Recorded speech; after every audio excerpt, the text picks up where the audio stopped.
kita akan berdiskusi dari kelompok 4 dan kelompok 16 mengenai makalah tugas hukum Islam.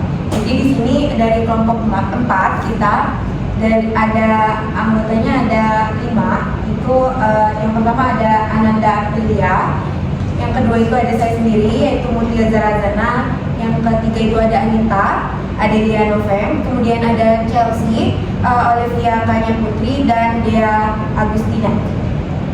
Untuk kelompok 16 ada siapa saja?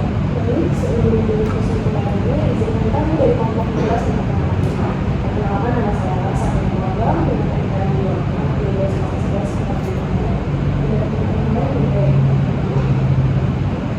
perkenalkan nama saya Syara Salimah dengan NPM 2412011417. Perkenalkan nama saya Budi Syarifah dengan NPM 22.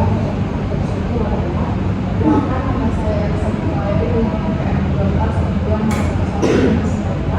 Perkenalkan nama saya Damara Alfianison dengan NPM 2412. Selanjutnya kita langsung aja ya. Jadi untuk tema yang kelompok kami pilih itu hukum syariah, ekonomi syariah. Jadi judulnya itu ada analisis praktik jual beli online menurut hukum ekonomi syariah di Indonesia. Jadi ada rumusan masalah. Kami mengangkat rumusan masalahnya itu ada 4 poin. Yang pertama itu apa yang dimaksud dengan jual beli online, serta apa saja dasar hukum yang mengaturnya. Kemudian ada bagaimana mekanisme transaksi jual beli online di marketplace dan di Indonesia, dan apakah mekanisme tersebut sudah sesuai dengan prinsip ekonomi syariah. Kemudian yang ketiga itu apa yang dimaksud dengan sengketa, serta bagaimana mekanisme penyelesaian sengketa dalam transaksi jual beli online menurut fikih muamalah. Dan yang terakhir itu bagaimana mekanisme penyelesaian sengketa dalam transaksi jual beli online menurut hukum positif Indonesia, dan apa saja solusi yang dapat diterapkan agar tidak merugikan para pihak. Selanjutnya untuk pembahasannya akan dijelaskan oleh rekan-rekan saya. Yang pertama itu ada pengertian jual beli online dan dasar hukumnya, itu akan dijelaskan oleh Nanda. Pengertian jual beli online adalah transaksi jual beli barang yang melalui gadget atau internet. Ini dapat yang telah signifikan mengubah sistem ekonomi konvensional menjadi digital. Dasar hukumnya ada Undang-Undang ITE menurut pasal 1 ayat 2 Undang-Undang Nomor 11 Tahun 2008 tentang informasi dan transaksi elektronik, yaitu transaksi elektronik adalah perbuatan hukum yang dilakukan dengan menggunakan komputer, jaringan komputer atau media elektronik lainnya. Disebutkan juga dalam pasal 3-nya bahwa pemanfaatan teknologi informasi dan transaksi elektronik dilaksanakan berdasarkan asas kepastian hukum, manfaat, kehati-hatian, etikat baik, dan kebebasan memilih teknologi atau netral teknologi. Ada juga KUH Perdata pasal 1457. Jual beli adalah suatu persetujuan dengan mana pihak yang satu mengikatkan dirinya untuk menyerahkan suatu barang dan pihak lain untuk membayar harga yang dijanjikan. Ada juga Undang-Undang Nomor 8 Tahun 1999, dan yang terakhir ada Peraturan Pemerintah Nomor 80 Tahun 2019 tentang perdagangan melalui sistem elektronik. Oke, selanjutnya ada kesesuaian mekanisme transaksi jual beli online pada marketplace di Indonesia menurut hukum ekonomi syariah, akan dijelaskan oleh Dea. Kesesuaian mekanisme transaksi jual beli online pada marketplace di Indonesia menurut hukum ekonomi syariah adalah perkembangan marketplace di Indonesia telah mengubah cara masyarakat memenuhi kebutuhan dari urusan pangan sampai hobi. Semuanya kini berlayar melalui layar. Dalam perspektif hukum ekonomi syariah, perubahan kadang transaksi ini tidak otomatis mengubah prinsip dasarnya. Yang pertama, prinsip akad dalam marketplace adalah terjadi melalui ijab kabul digital, pembelian menekan tombol check out, penjual menyetujui pesanan. Jurnal-jurnal ekonomi syariah sepakat bahwa akad seperti ini sah selama memenuhi unsur ridho, objek jelas, dan tidak mengandung gahar yang berlebihan. Yang kedua, kejelasan objek atau al-maqud alai. Dalam jual beli online, objek tidak hadir secara fisik di depan pembeli, namun ulama kontemporer memperbolehkan jual beli berdasarkan deskripsi yang memadai. foto, spesifikasi, ulasan pembeli sebelum menjadi pengganti kehadiran fisik barang. Yang ketiga, larangan gahar dan penipuan atau tulis. Salah satu isu krusial adalah ketidaksesuaian barang, manipulasi gambar, atau deskripsi yang menyesatkan. Praktik ini dikategorikan sebagai tulis dan jelas dilarang menurut syariah. Yang keempat, kehalalan produk. Syariah menekankan bahwa objek transaksi harus halal dan bermanfaat. Yang kelima, transparansi harga dan biaya. Model biaya seperti ongkir, biaya layanan, biaya admin, dan potongan komisi adalah unsur yang sesuai jelas sejak awal. Yang keenam, peran marketplace sebagai pihak ketiga dalam perspektif syariah. Dalam konstruksi fikih muamalah, marketplace dapat dikategorikan sebagai yang pertama, wakil atau agen operasional, yang kedua, simsar atau broker atau perantara, yang ketiga, mudarib dalam transaksi tertentu seperti layanan dompet digital. Selanjutnya ada pengertian sengketa dan mekanisme penyelesaian sengketa dalam transaksi jual beli online. Menurut fikih muamalah akan dijelaskan oleh Charles Lee.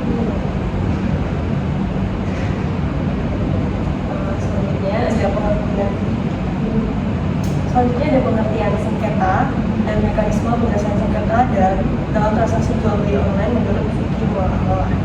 Jadi persengketaan adalah fenomena yang ada di mana-mana dan dapat muncul dalam keadaan apapun dan berdampak pada individu dari semua latar belakang. Dan persengketaan ini diartikan perselisihan yang terjadi antara pihak karena adanya pelanggaran terhadap syarat-syarat yang ditentukan dalam suatu kontrak, baik sebagian maupun seluruhnya, sifatnya pihak-pihak yang terlibat atau salah satu pihak telah melanggar ketentuan kontrak. Dan di sini Berbaningsi mengartikan sengketa itu sebagai suatu pertentangan yang timbul antara pihak-pihak yang terlibat dalam suatu perjanjian sebagai akibat dari pelanggaran syarat-syarat kontrak oleh salah satu pihak. Selanjutnya ada penyelesaian sengketa dalam transaksi jual beli menurut fikih muamalah. Fikih muamalah merupakan cabang ilmu fikih yang mengatur hubungan sosial ekonomi antara individu dalam aktivitas sehari-hari, termasuk transaksi jual beli. Dalam perspektif Islam, suatu transaksi dianggap sah apabila memenuhi rukun dan syarat yang telah ditentukan, yakni adanya pihak yang berangkat, objek transaksi yang jelas, serta akad yang sah melalui ijab kabul. Jadi dalam praktik jual beli online, meskipun akad dilakukan secara digital, prinsip-prinsip tersebut tetap relevan dan wajib dipenuhi. Penyelesaian sengketanya itu ada melalui non-litigasi. Jadi yang pertama, penyelesaian sengketa melalui non-litigasi, kita telah mengenal adanya penyelesaian sengketa alternatif atau alternative dispute resolution atau ADR yang dalam Undang-Undang Nomor 30 tahun 1999 tentang arbitrase dan alternatif penyelesaian sengketa. Alternative dispute resolution adalah suatu rangka penyelesaian sengketa di luar pengadilan berdasarkan kesepakatan para pihak dengan mengesampingkan penyelesaian sengketa secara litigasi. Dan selanjutnya ada penyelesaian sengketa secara litigasi. Proses penyelesaian sengketa yang dilaksanakan melalui pengadilan atau yang sering disebut dengan istilah litigasi yaitu suatu penyelesaian sengketa yang dilaksanakan dengan proses beracara di pengadilan di mana kewenangan untuk mengatur dan memutuskan dilaksanakannya oleh hakim. Jadi litigasi merupakan proses penyelesaian sengketa pengadilan di mana semua pihak yang bersengketa saling berhadapan satu sama lain untuk mempertahankan haknya di muka pengadilan. Selanjutnya itu ada materi tentang mekanisme penyelesaian sengketa dalam transaksi jual beli online menurut hukum positif di Indonesia serta solusi yang dapat diterapkan agar tidak merugikan para pihak. Akan dijelaskan oleh Charles. Perkembangan teknologi informasi telah mengubah pola transaksi masyarakat dari jual beli konvensional menuju jual beli online melalui marketplace, media sosial maupun platform e-commerce. Walaupun transaksi berlangsung secara elektronik, hubungan hukum yang tercipta tetap tunduk pada asas-asas perjanjian dan perlindungan konsumen dalam hukum positif Indonesia.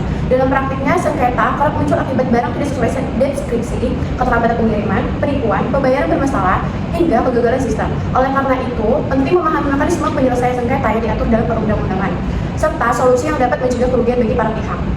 Selanjutnya itu adalah dasar hukum transaksi jual beli online. Transaksi jual beli online diatur dalam beberapa regulasi antara lain. Yang pertama itu adalah Undang-Undang Nomor 11 Tahun 2008. JO, Undang-Undang Nomor 19 Tahun 2016 tentang Informasi dan Transaksi Elektronik, mengatur keabsahan dokumen elektronik, kontrak elektronik, dan tanda tangan elektronik.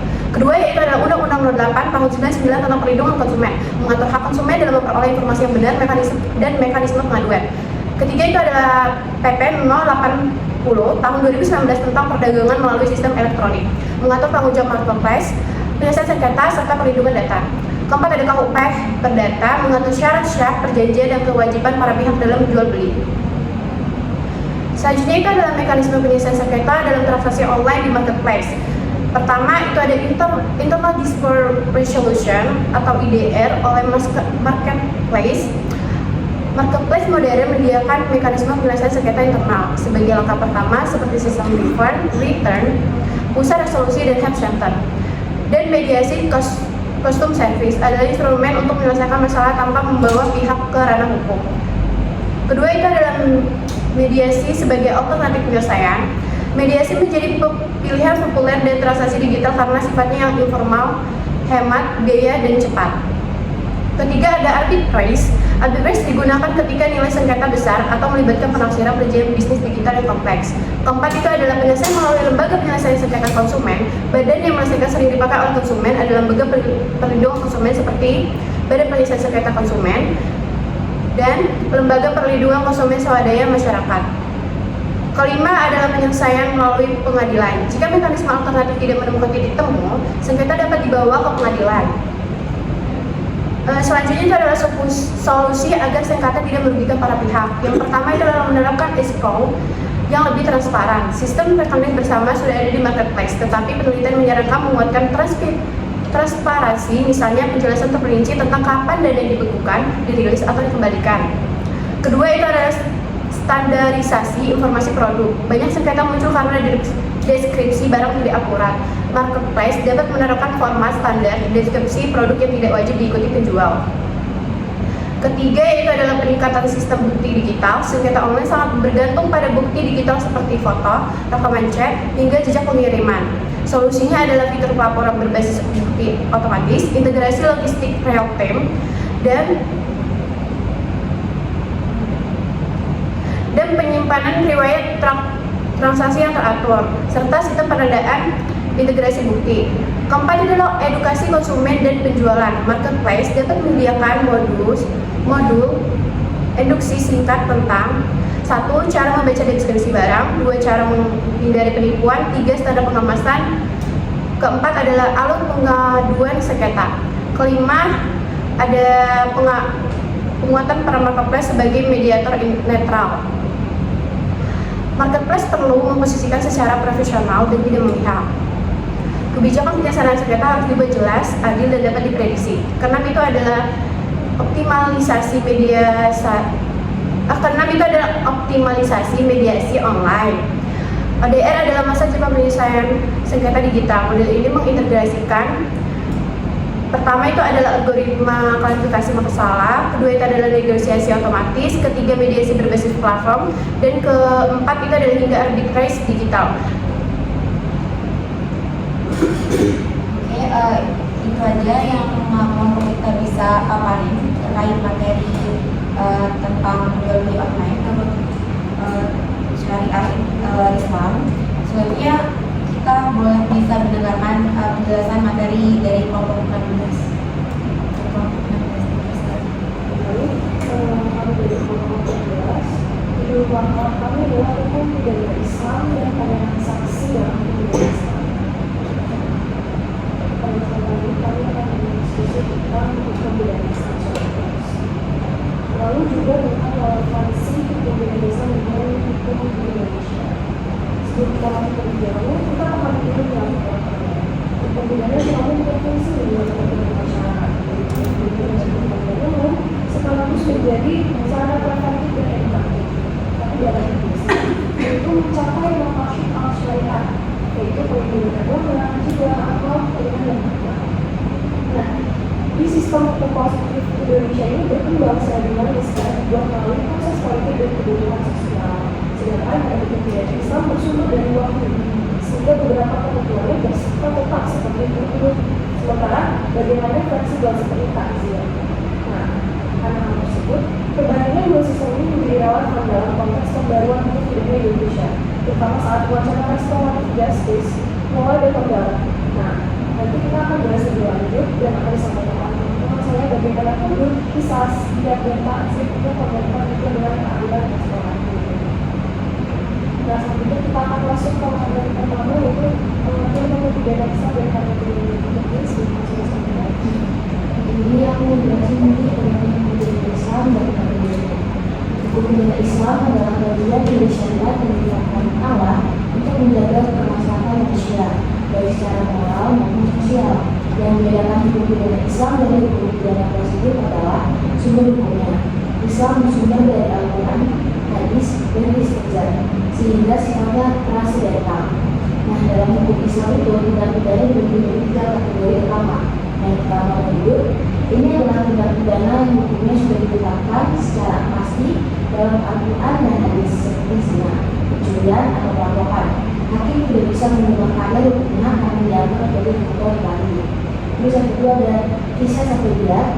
Ini berkaitan dengan pelanggaran terhadap jiwa dan agama badan seperti pembunuhan atau penganiayaan berat. Yang menarik, keluarga korban punya hak untuk memilih apakah pelaku dihukum atau diberi pemaafan atau dikenakan diat dan rugi. Model penyelesaian seperti itu mirip dengan prinsip keadilan restoratif yang memberi ruang bagi korban.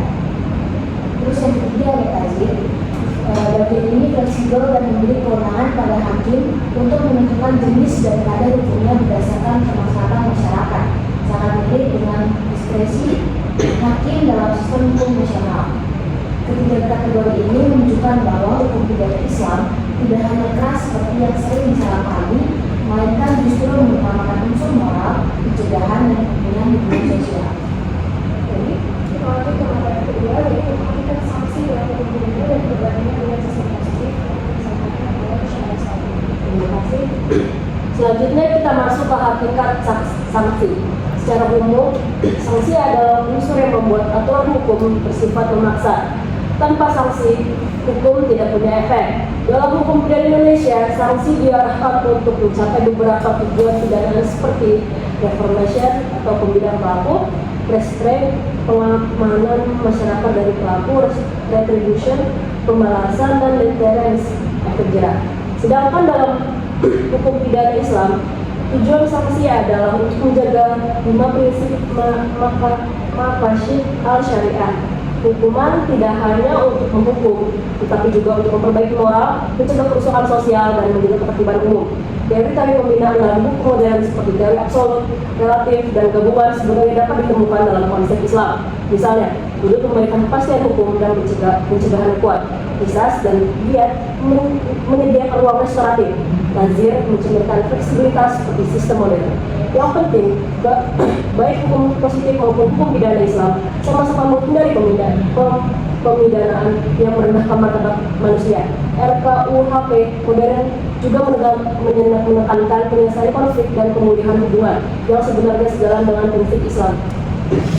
Kita langsung lanjut ke materi kedua, yaitu penerapan dalam KUHP dan dalam konstitusi yang disampaikan oleh Kepala Divisi. Nanti ketika kita bicara penerapan hukum pidana Islam terhadap pelanggaran KUHP, kita tidak sedang membahas sebagian KUHP dan masyarakat, tapi bagaimana dalam Islam bisa memperkaya sistem hukum nasional. Contohnya, yang pertama kasus pembunuhan. Dalam Islam ada kisah sehingga dalam KUHP ada benar tujuan pidana sama, yaitu melindungi nyawa. Tetapi Islam memberi ruang pemaafan dengan demikian seperti restoratif. Dengan alasan beragam itu Indonesia saat ini. Yang kedua ada kasus pencurian. Itu berupa potong tangan yang tidak bisa diterapkan di Indonesia karena itu bukan negara syariah. Tetapi prinsip-prinsipnya seperti pembunuhan tempat,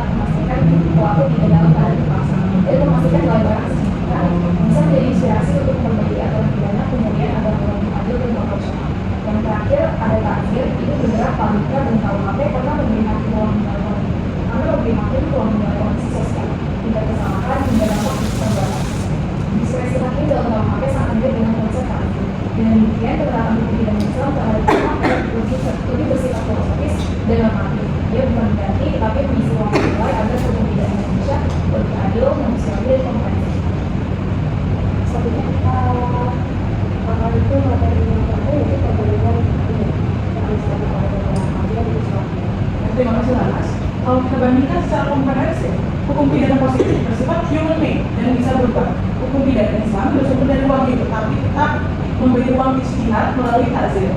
Klasifikasi tindak pidana KUHP membagi kejahatan dan pelanggaran. Islam membagi hudud, qiyas, diyat, dan takzir. Hukum positif fokus pada perlindungan masyarakat dan efek jerah.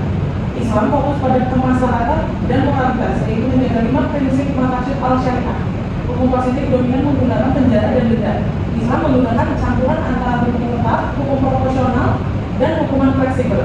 Terakhir dari diskusi ini bisa disimpulkan bahwa kedua sistem hukum punya tujuan yang sama, keadilan dan ketertiban. Yang berbeda adalah pendekatan dari sumber nilai yang digunakan, integrasi nilai-nilai hukum pidana Islam, terutama dalam konsep takzir dan qiyas dia dapat memperkuat paradigma restoratif justice di Indonesia.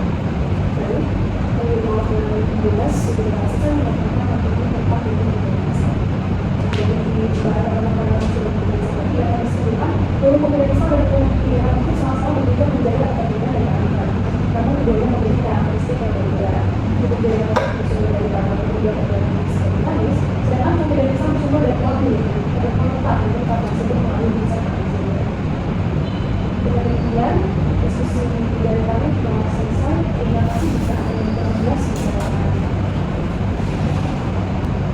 Oke, jadi berdasarkan penjelasan dari kelompok 16 cukup jelas dan kami cukup mengerti terkait pidana Islam dan untuk sedikit menambahkan itu terkait materi kami tadi itu untuk materi kita kelompok 4 itu disimpulkan bahwa berdasarkan pembahasan yang telah kami uraikan semua oleh teman-teman itu jual beli online itu merupakan bentuk transaksi modern yang semakin banyak digunakan oleh masyarakat karena praktis dan efisien.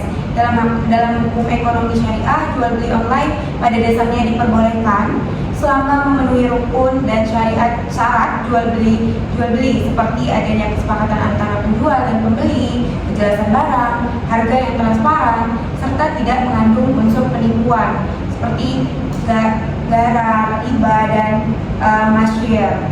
Kemudian mekanisme transaksi pada marketplace di Indonesia secara umum sudah sejalan dengan prinsip syariah, terutama dengan adanya sistem escrow atau fitur pengembalian barang serta perlindungan konsumen.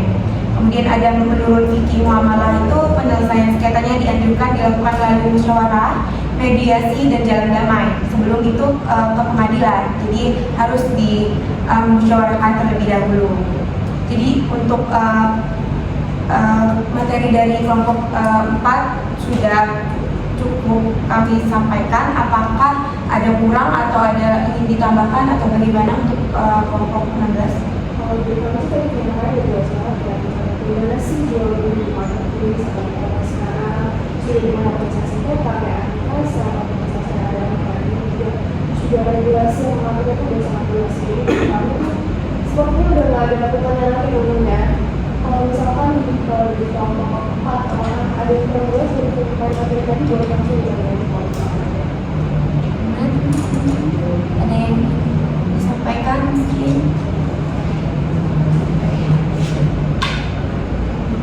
Karena emang dari kita udah merasa udah cukup jelas bagaimana pidana Islam itu menurut Islam, terus gimana sih penerapannya gitu kan.